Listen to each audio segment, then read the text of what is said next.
Hello friends, मैं विनय निर्भीक। Friends, आपका एक बार फिर से हमारे चैनल पे स्वागत है। फ्रेंड्स, जैसा कि रोज़ रोज़ हल्ला हो रहा था कि यूपी ट्रिपल सी पीईटी का सिलेबस क्या है, तो फ्रेंड्स सिलेबस जो है ऑफिशियली अपलोड हो चुका है ऑफिशियल वेबसाइट पर। जी हाँ फ्रेंड्स, UPSSC.gov.in पर आप वहाँ पे जा कर के देख सकते हैं। मैं अभी आपके यहाँ समझाने भी वाला हूँ, क्योंकि बहुत सी लोग अभी कमेंट कर रहे हैं, मैसेज कर रहे हैं, सिलेबस में क्या है कुछ समझ में नहीं आ रहा है। तो पूरा पॉइंट वाइज समझा दीजिए, तो मैं वही समझाने का प्रयास करूंगा। फ्रेंड्स, सिलेबस में क्या क्या है, कैसे कैसे है, उसका मतलब क्या है, उसे कहाँ से कवर करना है, मैं सब कुछ बताऊंगा फ्रेंड्स आप लोग को। और मैं ये भी बताऊंगा कि आवेदन अब कब से स्टार्ट होगा। ठीक है, जो मेरे पुराने व्यूअर सब्सक्राइबर वो जान रहे मैं कब बोला हूँ, कब से स्टार्ट होगा, अभी मैं फिर बताऊंगा। वैसे भी जो पहली बार विजिट कर रहे हैं, ठीक है। लेकिन पहले मैं सिलेबस समझा देता हूँ आप लोगों को, सिलेबस में क्या क्या है, कहाँ से क्या है। फ्रेंड्स, सिलेबस में इंग्लिश इंक्लूड हो चुका है, लेकिन जैसा न्यूज़पेपर में बोला जा रहा था वैसा नहीं है। ठीक है, न्यूज़पेपर में बहुत कुछ बोला जा रहा था जो वैसा नहीं। मैं बोलता हूँ हमेशा न्यूज़पेपर वाले कुछ ना कुछ अफवाह फैलाते रहते हैं, हमेशा उनका काम है अफवाह फैलाना। यहाँ इंग्लिश है बट उस हिसाब से नहीं जैसा बोला गया था। ठीक है, तो आप लोग को परेशान होने की जरूरत नहीं है। मैं आपको एक एक पॉइंट समझाऊंगा, इंग्लिश में क्या है, हिंदी में क्या है, मैथ्स में क्या है, सब कुछ समझाऊंगा। और कुछ चीज़ें इसमें एक्स्ट्रा इंक्लूड किए गए जिनके बारे में आप कभी सुने नहीं है, देखे नहीं है। ठीक है फ्रेंड्स, तो मैं उन पर भी चर्चा करने वाला हूँ, पॉइंट वाइज मैं यहाँ पे चर्चा करने वाला हूँ। फिर मैं बताऊंगा नोटिफिकेशन इसका कब तक आ सकता है। ठीक है फ्रेंड्स, तो चलिए हम वीडियो स्टार्ट करते हैं। ये देखिए फ्रेंड्स, यहाँ पे क्या लिखा हुआ है। उत्तर प्रदेश अधीनस्थ सेवा चयन आयोग, पिकअप भवन, तृतीय तल, गोमती नगर, लखनऊ।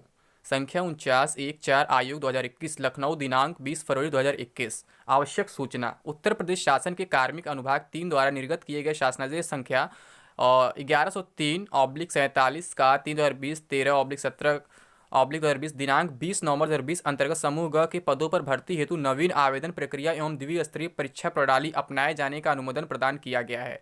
तदंतर कार्मिक अनुभाग 3 उत्तर प्रदेश शासन द्वारा निर्गत शासनादेश संख्या 277/47 का 3/2021, 13/7/2020, दिनांक 19 फरवरी 2021 अंतर्गत प्रारंभिक अर्हता परीक्षा के कार्यक्रम एवं पाठ्यक्रम पर अनुमोदन प्रदान किया गया है। शासन द्वारा अनुमोदित परीक्षा पाठ्यक्रम को सर्वसाधारण के सूचनार्थ आयोग की वेबसाइट पर प्रकाशित किया जाता है। इस हेतु अभ्यर्थियों द्वारा आवेदन पत्र के पंजीकरण इत्यादि के संबंध में यथा समय पृथक से सूचित किया जाएगा, यानी कि एप्लीकेशन वगैरह के बारे में अलग से बताया जाएगा। तो मैं बताऊंगा फ्रेंड्स एप्लीकेशन कब से स्टार्ट हो सकता है। सिलेबस के बारे में सभी लोग जान रहे थे कि बहुत दिनों से विवाद चल रहा था, कुछ घट रहा था, बढ़ रहा था, घट रहा था, बढ़ रहा था। तो कल क्या हुआ है, कल शासन से मतलब परमिशन मिल गया है, अनुमोदन मिल गया है, तो फिर आज साइट पे अपलोड हो गया। आप जानते हैं कोई भर्ती अपनी यूपी में लटकी हुई शासन की वजह से लटकी हुई है, इनके कर्मचारियों कोई खास गलती नहीं है। ठीक है, ये अपने तरफ से नहीं लटका है, मैं पहले बता चुका हूँ। भले न्यूज़ में आता है कि यूपी ट्रिपल सी में इतना लटका, यूपीपीएससी में इतना लटका है, बट मेन कारण क्या होता है, शासन का, यानी कि गवर्नमेंट का काम होता है। गवर्नमेंट ने खुद लटकाया, और क्यों लटकाया मैं आपको बार बार बता चुका हूँ क्यों लटकाया गया है। और अभी ये भी केवल सिलेबस आया, अभी नोटिफिकेशन अभी नहीं आएगा, एक बार हिंट समझ लीजिए आप। बाकी आप लोग समझदार हैं। ठीक है, आगे हम देखते हैं सिलेबस में क्या क्या है। यहाँ लिख दिया सिलेबस है, फिर बाकी आवेदन के बारे में अलग से आपको बताया जाएगा। तो ये देखिए फ्रेंड्स, सिलेबस में प्रेषक शीतला प्रसाद, विशेष सचिव उत्तर प्रदेश शासन, सेवा में सचिव उत्तर प्रदेश अधीनस्थ सेवा चयन आयोग लखनऊ, कार्मिक अनुभाग 3 लखनऊ, दिनांक 19 फरवरी 2021। विषय प्रारंभिक अर्हता परीक्षा के परीक्षा कार्यक्रम एवं पाठ्यक्रम पर अनुमोदन के संबंध में। महोदय, उपयुक्त विषय के संबंध में अपने पत्र संख्या 4514, आयोग 2021, दिनांक 12 फरवरी 2021 का कृपया संदर्भ ग्रहण करने का कष्ट करें, जिसके द्वारा उत्तर प्रदेश अधीनस्थ सेवा चयन आयोग की परिधि में आने वाले सभी पदों पर चयन हेतु प्रथम स्तर पर आयोजित की जाने वाली प्रारंभिक अर्हता परीक्षा प्रिलिमिनरी एलिजिबिलिटी टेस्ट पेट के लिए परीक्षा कार्यक्रम एवं पाठ्यक्रम पर अनुमोदन प्रदान किए जाने का प्रस्ताव उपलब्ध कराया गया है। दूसरे में देखिए क्या देखा, पॉइंट नंबर 2 यहाँ लिखा हुआ है। इस संबंध में मुझे यह कहने का निर्देश हुआ है कि संदर्भित पत्र द्वारा उपलब्ध कराए गए प्रस्ताव अनुसार प्रारंभिक अर्हता परीक्षा प्रिलिमिनरी एलिजिबिलिटी टेस्ट पेट के लिए परीक्षा कार्यक्रम एवं पाठ्यक्रम पर निम्नवत अनुमोदन प्रदान किया जाता है। उत्तर प्रदेश अधीनस्थ सेवा चयन आयोग द्वारा आयोजित की जाने वाली प्रारंभिक अर्हता परीक्षा पीईटी या पेट हेतु प्रस्तावित पाठ्यक्रम, प्रश्नों की संख्या कुल 100 होने वाली, परीक्षा की अवधि 2 घंटा और पूर्णांक 100 होने वाले हैं। तो फ्रेंड्स, मैं आपसे पहले बोला था क्या चीज़, जो लोग बोल रहे थे कि इतने प्रश्न 10 अंक के, उतने प्रश्न 8 अंक के होंगे, बिल्कुल अफवाह है, बिल्कुल फेक है। न्यूज़पेपर वाले कुछ भी फैला देते हैं। ठीक है, आपको मालूम होगा, मैं कई बार बात रिपीट किया था, 2 दिन लगातार न्यूज़पेपर निकला था कि 10 प्रश्न 8 अंक के होने वाले, पता नहीं कितने बस 6 अंक के होने वाले हैं। तो इसका कोई मतलब ही नहीं है फ्रेंड्स, ये फेक था, बिल्कुल फेक था। मैं हमेशा कहता था कोई भी एग्जाम ऐसे नहीं हो सकता है। एक तो ऑब्जेक्टिव एग्जाम हो रहा है, डिस्क्रिप्टिव नहीं हो रहा है। 8 अंक के एक क्वेश्चन होंगे, 10 अंक के एक क्वेश्चन होंगे, तो बिल्कुल सब फेक थे। ठीक है, अब मैं आपको ऑफिशियल दिखाता हूँ सिलेबस में क्या क्या लिखा हुआ है, कितने कितने मार्क्स का कौन सा सब्जेक्ट है यहाँ पे। ठीक है, तो यहाँ देखिए क्रम संख्या दिया, विषय दिया है, अंक दिया है। तो यह भारतीय इतिहास फ्रेंड्स, भारतीय इतिहास में देख रहे हैं 5 अंक दिया हुआ है। इसमें क्या क्या है, सिंधु घाटी की सभ्यता है, वैदिक संस्कृति है, बौद्ध धर्म है, गौतम बुद्ध जीवनियम शिक्षाएं हैं, जैन धर्म महावीर जीवनियम शिक्षाएं हैं, मौर्य वंश सम्राट अशोक के बारे में है, गुप्त वंश में समुद्रगुप्त चंद्रगुप्त द्वितीय के बारे में, हर्षवर्धन, और क्या है राजपूत काल के बारे में। यानी यहाँ पे सब कुछ क्लियर कर दिया फ्रेंड्स, इसके बाहर क्वेश्चन नहीं आने के चांसेस है। लेकिन वैसे कॉम्पिटिटिव एग्जाम से फ्रेंड्स, कॉम्पिटिटिव एग्जाम्स में क्या होता है, सिलेबस में कुछ भी लिखा रहता है, थोड़ा एक्स्ट्रा क्वेश्चन आ जाते हैं, इसके लिए आपको तैयार रहना पड़ेगा। भले यहाँ इतना डिक्लेयर कर दिया है कि इस टॉपिक से ही पूछेंगे, बट ऐसा नॉर्मली होता नहीं किसी कॉम्पिटिटिव एग्जाम में। ये स्कूल कॉलेज का एग्जाम नहीं है कि जो सिलेबस आपको प्रोवाइड कराया गया है वही केवल रहेगा, ठीक है। तो आपको थोड़ा सा अलर्ट रहना पड़ेगा। वैसे यहाँ पे सिलेबस काफी कम है, यहाँ पे देख रहे हैं भारतीय इतिहास में एकदम टू द पॉइंट दिए टॉपिक वाइज। इस नाम का ही, इस मतलब मौर्य वंश में केवल अशोक का ही पढ़ना है, बाकी किसी को नहीं पढ़ना है। गुप्त वंश में केवल समुद्रगुप्त, चंद्रगुप्त द्वितीय का ही पढ़ना है, बाकी किसी का नहीं पढ़ना है। तो ऐसा नहीं होता कि इन्हीं दोनों में से आएगा, हो सकता है एक्स्ट्रा आ जाए, तो इसलिए आपको अलर्ट रहना पड़ेगा। आगे क्या इसमें देख लेते हैं। वैसे भारतीय इतिहास 5 मार्क्स का है, ठीक है। इसमें और भी है, देख लेते हैं।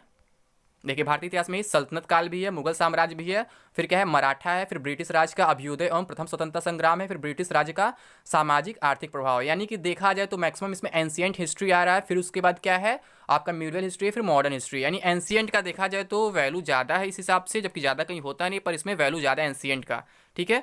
फिर उसके बाद क्या आ रहा है आपका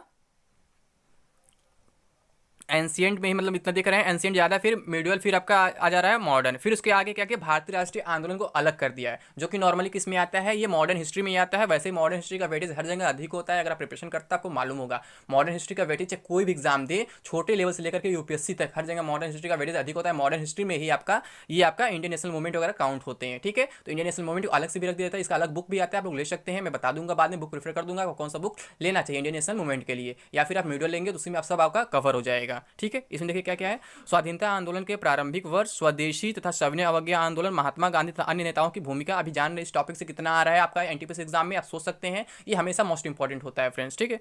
क्रांतिकारी आंदोलन तथा उग्र राष्ट्रवाद का उदय, और विधायी संशोधन तथा ब्रिटिश इंडिया एक्ट 1935, भारत छोड़ो आंदोलन, आजाद हिंद फौज तथा नेताजी सुभाष चंद्र बोस। ये भी टोटल मिला के 5 मार्क्स है, यानी 5 अंक है। यानी भारतीय राष्ट्रीय आंदोलन जो बात हो रहा है इंडियन नेशनल मूवमेंट का, ये बहुत इंपॉर्टेंट होता है फ्रेंड्स, किसी भी एग्जाम के लिए मैं बार बार कहूँगा, ठीक है। ये वेरी इंपॉर्टेंट था। फिर आते फ्रेंड्स ज्योग्राफी में, यानी भूगोल में थर्ड पार्ट है। इसमें क्या लिखा हुआ, भारत एवं विश्व का भौतिक भूगोल। भौतिक भूगोल मतलब क्या होता है, physical geography of India and world. यानी कि केवल फिजिकल ज्योग्राफी, यहाँ पे ह्यूमन ज्योग्राफी यहाँ पे इंक्लूड नहीं किया गया है, ओशियनिक ज्योग्राफी यहाँ पे इंक्लूड नहीं किया गया है, ठीक है। फिजिकल में ही मतलब जो ओशियनिक पार्ट जो आएगा आएगा, लेकिन इतना डिटेल में आपको जाने की जरूरत नहीं है, ठीक है। तो आगे क्या लिखा हुआ है, नदियां तथा नदियों की घाटी है, भूजल संसाधन, पर्वत पहाड़ियां तथा हिमनद, मरुस्थल और शुष्क क्षेत्र, वन, खनिज संसाधन, विशेषकर भारत में विश्व का राजनीतिक भूगोल, यानी कि राजनीतिक वो मैप वगैरह रहेगा, ठीक है, यानी कि मानचित्र वगैरह, ठीक। और आगे क्या है, जलवायु तथा मौसम, फिर टाइम जोन, फिर जनसांख्यिकी परिवर्तन तथा प्रवास, ठीक है, प्रवाह होता है। तो ये सब आ जाएगा, जनसंख्या वगैरह में आ जाएगा। ये भी टोटल 5 अंक का है। आगे क्या है, भारतीय अर्थव्यवस्था इकोनॉमिक। इसमें क्या है, भारतीय अर्थव्यवस्था कहाँ से कहाँ तक पूछे जाएंगे, 1947 से 1991 तक पहले दिया हुआ है। इसमें क्या क्या है, योजना आयोग तथा पंचवर्षीय योजनाएं, मिश्रित अर्थव्यवस्था का विकास, निजी एवं सार्वजनिक क्षेत्र, हरित क्रांति, दुग्ध विकास एवं ऑपरेशन फ्लड, बैंकों का राष्ट्रीयकरण तथा सुधार। फिर आगे क्या है, वर्ष 1991 में आर्थिक सुधार तथा उसके बाद की अर्थव्यवस्था। फिर इसके बाद क्या है, वर्ष 2014 के पश्चात के आर्थिक सुधार, कृषि सुधार, ढांचागत सुधार, श्रम सुधार। ये टोटल मिला के 5 अंक के हैं फ्रेंड्स। इसमें 2014 के बाद जो किया गया कुछ खास समझ नहीं है, इसका कोई यहाँ पे इंक्लूड कर कोई मतलब नहीं था, क्योंकि इकोनॉमी का मतलब होता है तो फिर बिल्कुल करंट अफेयर्स हो या फिर बिल्कुल पुराना हो। बट यहाँ 14 के बाद डाला गया, जो भी इसका रीज़न मुझे नहीं मालूम है। हो सकता है सेम गवर्नमेंट है, सेंट्रल गवर्नमेंट में स्टेट गवर्नमेंट, इसलिए ऐसा कर दिया गया हो, बट इसका मुझे रीज़न नहीं समझ में यहाँ क्यों डाला गया 2014 बाद, कोई यहाँ खास ऐसा हुआ मुझे नहीं दिख रहा है। बाकी जो भी हो आप कमेंट बॉक्स में बता सकते हैं, ठीक है। आगे देख लेते हैं। और इसमें ये भी आर्थिक सुधार है, जीएसटी, ये जो 2014 के बाद आया है, तो सब क्या है आपका करंट अफेयर्स में इंक्लूड है। फिर आगे क्या है फ्रेंड्स, भारतीय संविधान एवं लोक प्रशासन, ये भी 5 अंक का है। इसमें क्या है, भारतीय संविधान, तो भारतीय संविधान की मुख्य विशेषताएं, राज्य के नीति निर्देशक तत्व, मौलिक अधिकार एवं कर्तव्य, संसदीय प्रणाली, संघीय प्रणाली, संघ एवं केंद्र शासित प्रदेश, केंद्र राज्य संबंध, न्यायिक ढांचा, सर्वोच्च न्यायालय, उच्च न्यायालय, जिला प्रशासन, स्थानीय निकाय तथा पंचायती राज संस्थाएं। तो ये भी आपका 5 अंक का है। यानी देख रहे हैं अभी तक जितने सब्जेक्ट आए सब 5 अंक के आए हैं, 5 सब्जेक्ट हो चुके हैं, 5 अंक के आए, टोटल 25 अंक हो चुका है। छठा क्या है, सामान्य विज्ञान यानी जनरल नॉलेज। इसमें कहीं साइंस एंड टेक नहीं लिखा है, टेक्नोलॉजी नहीं, यानी केवल फिजिक्स केमिस्ट्री बायोलॉजी ही है, साफ साफ लिखा भी है। प्रारंभिक भौतिक विज्ञान, प्रारंभिक रसायन विज्ञान, प्रारंभिक जीव विज्ञान, ये भी 5 अंक का होगा। तो इसमें मान के चलिए 2 क्वेश्चन फिजिक्स से हो सकते हैं, 1 क्वेश्चन केमिस्ट्री का, 2 क्वेश्चन बायो का हो सकता है, टोटल 5 क्वेश्चन, ठीक है। आगे क्या है, प्रारंभिक अंक गणित यानी कि एलिमेंट्री अरिथमेटिक, यानी कि यहाँ पे एडवांस मैथ नहीं रहेगा, परेशान होने की जरूरत नहीं है आपको। यहाँ अलजेब्रा ट्रिग्नोमेट्री नहीं आने वाला है, ठीक है। इसमें क्या क्या, पूर्ण संख्या, भिन्न तथा दशमलव है, प्रतिशतता है, साधारण अंकगणितीय समीकरण है, वर्ग एवं वर्गमूल है, घातांक एवं घात है, औसत है। यानी कि पूरा ओवरऑल देखा जाए फ्रेंड्स तो पेपर का लेवल बहुत इजी होने वाला है, कट ऑफ बहुत हाई होने वाला है। कट ऑफ यहाँ मैं पहले बता चुका हूँ, परसेंटेज पे नहीं बनने वाला, परसेंटाइल पे बनने वाला है। और परसेंटेज और परसेंटाइल में काफ़ी डिफरेंस होता है, इस पर मैं अलग से वीडियो बनाने वाला हूँ कि परसेंटाइल पे कट ऑफ कैसे बनता है या कैसे परसेंटाइल काउंट किया जाता है। ठीक है, ये परसेंटेज से बिल्कुल अलग होता है, कुछ लोग दोनों को सेम मान लेते हैं, लेकिन ऐसा नहीं है। ठीक है, तो मैं आगे जरूर बताऊंगा, इस पर कोई वीडियो ला दूंगा परसेंटाइल क्या होता है और परसेंटेज क्या होता है। आगे क्या, सामान्य हिंदी मीन्स जनरल हिंदी भी 5 अंक का ही है। इसमें क्या क्या है, संधि है, विलोम शब्द है, पर्यायवाची शब्द है, वाक्यांशों के लिए एक शब्द है, लिंग है, समश्रुत भिन्नार्थक शब्द है, मुहावरे लोकोक्तियां हैं, सामान्य शुद्धियां हैं, लेखक एवं रचनाएं हैं, गद्य उपपद दोनों में। ठीक है, यानी जैसे कौन सी रचनाएं किस लेखक की है, फिर इस लेखक की कौन सी रचना, ऐसे क्वेश्चन बन जाता है। फिर आगे क्या है, 9वें नंबर पे आपका अंग्रेजी है, सामान्य अंग्रेजी यानी जनरल इंग्लिश। ठीक है, इसमें क्या क्या अंग्रेजी व्याकरण है और क्या है, अपठित गद्यांश पर आधारित प्रश्न है। अब यहाँ पे क्या था, बार बार न्यूज़पेपर में आया था कि 5 गद्यांश आएंगे, ये होगा वो होगा, 5 प्रश्न बनेंगे। अरे भाई, मैं तब भी बोला था कि 5 गद्यांश से 5 प्रश्न नहीं बन सकते हैं, ये इम्पॉसिबल है। यूपीएससी का पेपर नहीं है कि आप उसका सी साइड देने जा रहे हैं कि एक गद्यांश पढ़े उस पर एक क्वेश्चन सॉल्व करें, ऐसा नहीं होता है। यहाँ पे क्या है फ्रेंड्स, अंग्रेजी व्याकरण लिखा है और अपठित गद्यांश पर आधारित प्रश्न लिखा है। टोटल प्रश्नों की संख्या 5 है, यानी कि यहाँ से ये अंदाजा लगाया जा सकता है कि 2 क्वेश्चन आपका ग्रामर से रहने वाला है, 3 क्वेश्चन किसी एक पैसेज से रहने वाला है। ठीक है, या फिर 4 क्वेश्चन किसी एक पैसेज से रहने वाला है, 1 क्वेश्चन केवल ग्रामर का रहने वाला है, लेकिन 3 से कम नहीं होगा। ठीक है, और पैसेज 1 से अधिक नहीं होगा, पैसेज 1 से अधिक होना इम्पॉसिबल है। क्वेश्चन 3 से कम 2 हो जाए शायद इन रेयर केस, लेकिन जो पैसेज है वो 1 से 2 नहीं हो सकता, बिल्कुल इम्पॉसिबल है, क्योंकि टोटल 5 ही क्वेश्चन देने हैं इनको, एक पैसेज से अधिक नहीं करने वाले हैं, और उसमें आपको ग्रामर भी इंक्लूड करना है। ठीक है, फिर आगे देखते हैं 10वां पॉइंट क्या है, तर्क एवं तर्क शक्ति, लॉजिक एंड रीजनिंग। इसमें क्या क्या दिया हुआ है फ्रेंड्स, बृहत एवं लघु, क्रम एवं रैंकिंग, संबंध, समूह से भिन्न को अलग करना, कैलेंडर एवं घड़ी, कारण और प्रभाव, कोडिंग डिकोडिंग, जैसे संख्या अक्षर पे भी है, डिपेंड मतलब संख्या वाला रहेगा, अक्षर वाला रहेगा। फिर क्या लिखा है, निगमनात्मक तर्क यानी कथन विश्लेषण एवं निर्णय, ये 5 अंक का है। यानी कि रीजनिंग थोड़ा सा टफ होने वाला है फ्रेंड्स बाकी के कंपैरिजन में। बाकी सारा सब्जेक्ट अभी तक ईजी दिखा है, बट रीजनिंग टफ है, क्योंकि इसमें क्या कर दिया है, कथन विश्लेषण निर्णय भी दे दिया है, और फिर कथन प्रभाव भी, कारण प्रभाव भी दे दिया, फिर कैलेंडर घड़ी भी दे दी। तीनों टॉपिक बहुत टफ होते हैं, बहुत लोग नहीं पढ़ते, क्योंकि बहुत एग्जाम में इसका वैल्यू नहीं होता या फिर पूछा नहीं जाता है डायरेक्टली। ठीक है, तो ये 3 टॉपिक थोड़ा एक्स्ट्रा है, ये थोड़ा एक्स्ट्रा हो जाएगा, मैं कोशिश करूँगा आपको अपने यूट्यूब चैनल से ही करा दूँ। फिर आगे क्या, समसामयिकी में क्या है, इसमें डायरेक्ट कोई खास हेडिंग नहीं दे, 10 क्वेश्चन एक ही साथ लिख दिया। इसमें क्या लिखा है, भारतीय एवं वैश्विक, यानी भारत का कुछ भी करंट अफेयर्स हो सकता है और विश्व का कुछ भी करंट अफेयर्स हो सकता है। इसमें ये नहीं दिया है, इंक्लूड किया है, मेंशन किया है कि स्पोर्ट्स से रहेगा कि मान लीजिए कि प्राइज वगैरह से रहेगा, पुरस्कार से, ऐसा कहीं कुछ मेंशन नहीं है, कुछ भी हो सकता है करंट अफेयर्स में। ठीक है, या कुछ फिक्स नहीं है, यानी ये भी पार्ट थोड़ा टफ होने वाला है। ठीक है, आगे देखते हैं क्या है, सामान्य जागरूकता, यानी कि क्या है, जनरल अवेयरनेस।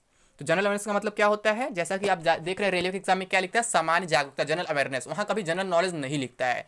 ठीक है, या फिर जनरल स्टडीज नहीं लिखता। जनरल अवेयरनेस का मतलब ये होता है कि सब्जेक्ट से अलग। कुछ लोग जनरल अवेयरनेस का मतलब समझ लेते हैं कि history, geography, polity general awareness होता है, बट ऐसा नहीं है। जनरल अवेयरनेस का मतलब है कि आप कितने जागरूक हैं अपने आस पड़ोस के एरिया में, या फिर कहीं भी जो भी घटनाएं हुई हैं, या फिर मतलब कुछ भी जहाँ भी कोई मूर्ति और मंदिर जो भी, इसके बारे में कितनी आपकी जानकारी, इसे सामान्य जागरूकता कहते हैं, यानी कि जनरल अवेयरनेस कहते हैं। तो इसमें देखिए क्या क्या टॉपिक है, भारत के पड़ोसी देश, देश राजधानी और मुद्रा, ये भी 10 अंक का ही है टोटल सामान्य जागरूकता। ठीक है, भारत के राज्य तथा केंद्र शासित प्रदेश, भारतीय संसद, राज्यसभा, लोकसभा और विधानसभा, विधान परिषद, ये सब आपका थोड़ा सा वहाँ से कंपेयर हो जाएगा, यानी कि मिल जाएगा, प्रिपरेशन हो जाएगा आपका पॉलिटी सेक्शन से। आगे क्या है, राष्ट्रीय अंतर्राष्ट्रीय दिवस, विश्व संगठन एवं उनके मुख्यालय, भारतीय पर्यटन स्थल, भारत की कला एवं संस्कृति, भारत एवं विश्व के खेल, भारतीय अनुसंधान संगठन, प्रसिद्ध पुस्तकें एवं लेखक, पुरस्कार एवं विजेता, जलवायु परिवर्तन एवं पर्यावरण। तो ये सब क्या है, सामान्य जागरूकता के पार्ट है, जनरल अवेयरनेस के पार्ट हैं, जो कि रेलवे में भी पूछा जा रहा है, एनटीपीसी में देख रहे हैं, यही पार्टिकल पूछा जा रहा है। उसमें हिस्ट्री ज्योग्राफी ज़्यादा क्वेश्चन नहीं आ रहे। आगे क्या है, हिंदी, अपठित हिंदी गद्यांश का विवेचन एवं विश्लेषण, इसमें 2 गद्यांश रहने वाले हैं। ठीक है, प्रत्येक पर 5 प्रश्न बनेंगे, साफ साफ लिख दिया, टोटल 10 प्रश्न। मैं पहले बोला एक गद्यांश पे एक क्वेश्चन नहीं रहने वाला है, यहाँ पे देख सकते हैं इंग्लिश में भी यही होगा। तो यहाँ पे 5 क्वेश्चन हो जा रहे हैं, वहाँ पे 3 क्वेश्चन या 4 क्वेश्चन हो सकता है इंग्लिश में। ठीक है, तो यहाँ पे क्या है, 2 अपठित गद्यांश रहने वाले हैं और उस पर 5-5 क्वेश्चन करके 10 क्वेश्चन होने वाले हैं। ठीक है, यहाँ पे देख सकते हैं, उसी फिर से रिपीट कर दिया यहाँ पे। फिर आगे क्या लिखा हुआ है, 14वां, जिसको लेकर काफ़ी लोग परेशान हैं कि ग्राफ की व्याख्या एवं विश्लेषण, इसमें 2 ग्राफ रहने वाले हैं, 10 क्वेश्चन रहने वाले हैं। तो फ्रेंड्स, ग्राफ क्या होता है, जो स्टैटिक्स आप पढ़े होंगे, पाई चार्ट होता है, बार ग्राफ होता है, ये सब आपको मालूम होगा। ठीक है, ये सब ग्राफ बेस्ड क्वेश्चन यहाँ बनेंगे, तो इसको लेकर परेशान होने की ज़रूरत नहीं। या फिर इसी से रिलेटेड ये हो गया तालिका की व्याख्या एवं विश्लेषण, इसे DI कहते हैं, इसे डेटा इंटरप्रिटेशन कहते हैं। इसमें भी चार्ट वगैरह ही बेस्ड रहता है। ठीक है, एक क्या ग्राफ पे रहेगा, एक चार्ट पे रहेगा। दोनों क्या है, स्टैटिस्टिक्स का ही पार्ट है। अगर आप क्लास 8th में स्टैटिस्टिक्स पढ़े हैं, 9th में 10th में पढ़े हैं, तो आपको बिल्कुल ईजी पड़ेगा। वैसे मैं बता दूं, ये जो दोनों टॉपिक है ये बैंकिंग से रिलेटेड है, लास्ट वाला बिल्कुल बैंकिंग से है। ये जो ग्राफ वाला क्वेश्चन नॉर्मली कहीं नहीं पूछा जाता है, बट ये जो डीआई है यानी तालिका वगैरह है, डेटा इंटरप्रिटेशन है, ये जो टोटल बैंकिंग का ही सिलेबस है। मैं पहले से आप लोग को बोल रहा था कि बैंकिंग का आपको पढ़ना पड़ेगा चाहे कोई भी एग्जाम इधर हो, क्योंकि टीसीएस सारे एग्जाम्स करा रहा है। तो टीसीएस करा रहा है, इसका मतलब है कि वो बैंकिंग का ही डालेगा कहीं ना कहीं। ठीक है, मैं पहले आपको अलर्ट किया था। अब इसका क्या लिखा हुआ है, शर्तें। क्रमांक 1 से 9 तक अंकित शैक्षणिक विषयों से संबंधित प्रश्नों की कठिनाई का स्तर, डिफिकल्टी लेवल जो है, राष्ट्रीय शैक्षिक एवं अनुसंधान परिषद एनसीईआरटी द्वारा निर्धारित सेकेंडरी सीनियर सेकेंडरी स्तर का होगा। यानी सब कुछ आपका 10th या 12th लेवल का ही होगा। परीक्षा का प्रकार वस्तुनिष्ठ प्रकृति का व प्रश्न पत्र बहुविकल्पी प्रश्नों पर आधारित होगा। यानी परीक्षा का प्रकार जो होगा वो वस्तुनिष्ठ होगा, यानी ऑब्जेक्टिव ही होगा, और सारे क्वेश्चन जो बहुविकल्पी ही रहेंगे। ठीक है, आगे क्या है, प्रत्येक गलत उत्तर हेतु 1/4 अंक की कटौती की जाएगी। ठीक है, भौदी शीतला प्रसाद विशेष सचिव, यानी कि नेगेटिव मार्किंग भी होगा यहाँ पे फ्रेंड्स। ठीक है, तो आपने पूरा सिलेबस देख लिया। अब अगर हम नोटिफिकेशन की बात करें फ्रेंड्स, नोटिफिकेशन इसका कब आएगा, तो आपको मालूम है कि अप्रैल में इलेक्शन होने वाले, यूपी में पंचायत चुनाव होने वाले हैं, तो उससे पहले कहीं भी कोई उम्मीद नहीं दिख रहा है अभी कराने का।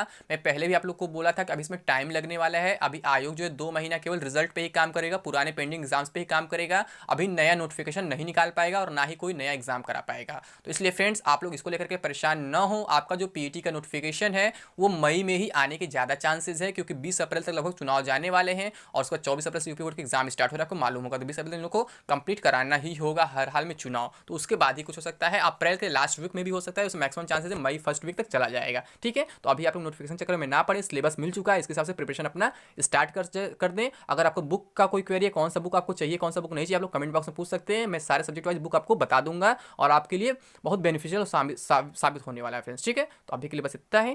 थैंक यू, जय हिंद, जय भारत।